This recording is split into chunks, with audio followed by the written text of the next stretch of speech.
मंदिर बन गया, अब उसको कॉन्सेंट्रेट किया जा रहा है।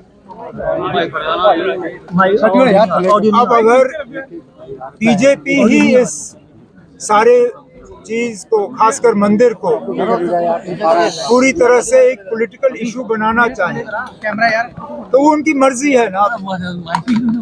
तो यही चाहेंगे कि मजहब और सियासत जो है उनको थोड़ा अलग रखा जाए। कहीं पे अगर 10 साल हुकूमत में रहने के बाद भी बीजेपी को इलेक्शन जीतने के लिए मजहब पे वापस जाना पड़े तो कहीं ना कहीं उनकी हुकूमत फेल हो गई। क्योंकि 10 साल के बाद अगर यही है लोगों को दिखाने के लिए और इसके अलावा कुछ है नहीं, तो मैं तो यही उम्मीद करूंगा कि आने वाले इलेक्शन में बीजेपी से इस तरह के सवाल किए जाएं और लोग के जरिए और वोट के जरिए इन सवालों का जवाब आ जाए। उमर साहब, कांग्रेस ये कह रही है कि वो 6 की 6 सीटें, चाहे वो जम्मू कश्मीर है, लद्दाख है, वो पार्लियामेंट्री जीतने वाली है। इसको लेकर क्या कहेंगे? कांग्रेस बिल्कुल आश्वस्त है इसको लेकर। अब आप क्यों खामखा झगड़े पैदा करने की कोशिश कर रहे हो जहां पे झगड़ा है नहीं? अभी तक कांग्रेस के साथ सीट शेयरिंग को लेके कोई बातचीत हुई भी नहीं है। हमें बातचीत करने दीजिए, उसके बाद देखेंगे कौन कहां से लड़ेगा। हमारी ये कोशिश रहनी चाहिए कि फिलहाल जम्मू कश्मीर लद्दाख को लेके 3 सीट जो हैं वो इंडिया अलायंस के पास हैं और 3 बीजेपी के पास। हमारी ये कोशिश रहनी चाहिए कि पार्लियामेंट इलेक्शन के बाद 6 की 6 सीटें जो हैं वो इंडिया अलायंस के पास रहें। बाकी कौन कहां से लड़ेगा उस पे हम जो है आगे जाके कांग्रेस से बात करने के लिए जो है हम तैयार हैं। लेकिन ये जो आप 6 की 6 सीट की बात कर रहे हो, ये खामखा बिना वजह आप फसाद पैदा करने की कोशिश कर रहे हो जिसकी कोई जरूरत ही नहीं है। और सर, लगता है कि आपकी इसके बाद बन जाएगी कोलिशन, जो आप कह रहे हैं कि सीट शेयरिंग को लेकर, कि अनंतनाग सीट को लेकर महबूबा मुफ्ती भी लड़ना चाहती है कांग्रेस से। लड़ना तो बहुत लोग चाहते हैं, वो छोड़िए ना कौन लड़ना चाहता है कौन नहीं लड़ना चाहता। आप हमें बात करने दीजिए। जैसे मैंने आपसे कहा 3 सीटें तो पहले ही इंडिया अलायंस के पास हैं, उन पे तो बहस करने की जरूरत नहीं है। जो 3 सीट बीजेपी के पास हैं उनको हम बीजेपी से कैसे वापस ला सकते हैं उसके लिए हम बातचीत करेंगे। But sir, according to you, should the India Alliance project someone as the prime ministerial face? Point number 1. And point number 2, Umar sir, young leaders are leaving the Congress party. Do you think that Congress party is failing to retain some of its next leaders? जहां तक आप कांग्रेस की बात कर रहे हो और कांग्रेस से लोगों का आना जाना, सियासत में ये रहता है। आया राम गया राम का सिलसिला जो है ये हम पहली बार नहीं देख रहे हैं, ना ये आखिरी बार होगा।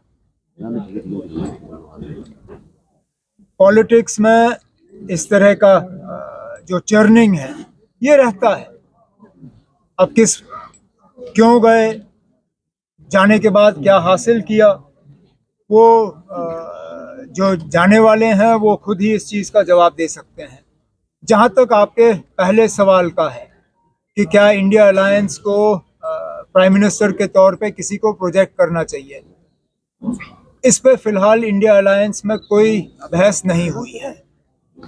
और मुझे लगता है कि मेरे तरफ से या फारूक साहब के तरफ से हम पहले मीडिया के सामने ये बात करें फिर इंडिया अलायंस में ये बात करें, ये गलत होगा। इंडिया अलायंस में ये सवाल उठने दीजिए। अगर वहाँ पे इस तरह का कोई डिस्कशन होता है कि क्या हमें प्राइम मिनिस्टरियल फेस के लिए किसी को कंसिडर करना चाहिए, हमारी जो व्यक्तिगत राय है वो हम उस वक्त उनके सामने रखेंगे। फिलहाल इस पे मैं ज्यादा टिप्पणी नहीं करूँगा। राम मंदिर का निर्माण होने जा रहा है, मना कर दिया राम मंदिर जाने से। क्या लगता है कि कितना सही निर्णय कांग्रेस का कि उन्होंने राम मंदिर जाने? अब ये सवाल आप कांग्रेस से पूछे ना। न हमें कोई दावतनामा आया है, न हम जा रहे हैं। अब कांग्रेस को आया नहीं आया, वो जा रहे हैं नहीं जा रहे हैं, उससे नेशनल कॉन्फ्रेंस को क्या लेना देना। ये सवाल कांग्रेस के लीडर यहाँ जम्मू में है, आप अपना कैमरा ले लीजिए और उनसे पूछिए। उनका कहना है कि पार्टी न्याय यात्रा नेशनल कांग्रेस हमें जहाँ तक मुझे मालूम है, फारूक साहब को और मुझे भी राहुल गांधी जी के तरफ से और खड़गे साहब के तरफ से दावतनामा आया है। अब मशवरा आपस में कर लेंगे और जहाँ मुमकिन हुआ जाने की कोशिश करेंगे। और कुछ सर अगर Ram 19th of January 34th anniversary 34th anniversary of the Exodus. So you were तो शेड और Do you think that the Modi government has made its promises as far as your second question is concerned, I think that's a question that the Kashmiri Pandit community needs to ask itself and needs to do so with some degree of honesty. Because my own sense is that the return of Kashmiri Pandits to the valley has received a setback in this government rather than being taken forward. It is during this government's term, and particularly in the last year or 2 years, that we saw a concerted move on the part of those Kashmiri Pandits that were working in the valley, demanding that they be resettled outside of Kashmir Valley, which is a phenomenon only of the recent years. As far as the anniversary is concerned, it remains a dark day.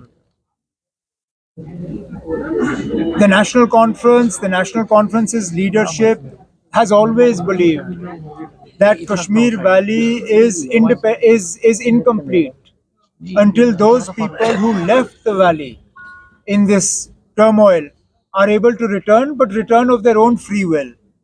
We hope that a situation is created in the valley, that those who left because their lives were at risk are able to at least consider returning. The truth is that at this point in time, given the way militancy has spread and re-emerged in areas that were hitherto clear of militancy, particularly Rajouri Poonch, I fear that the process of return has been delivered a setback in the last few years rather than being taken forward. Umar Saab, one last question.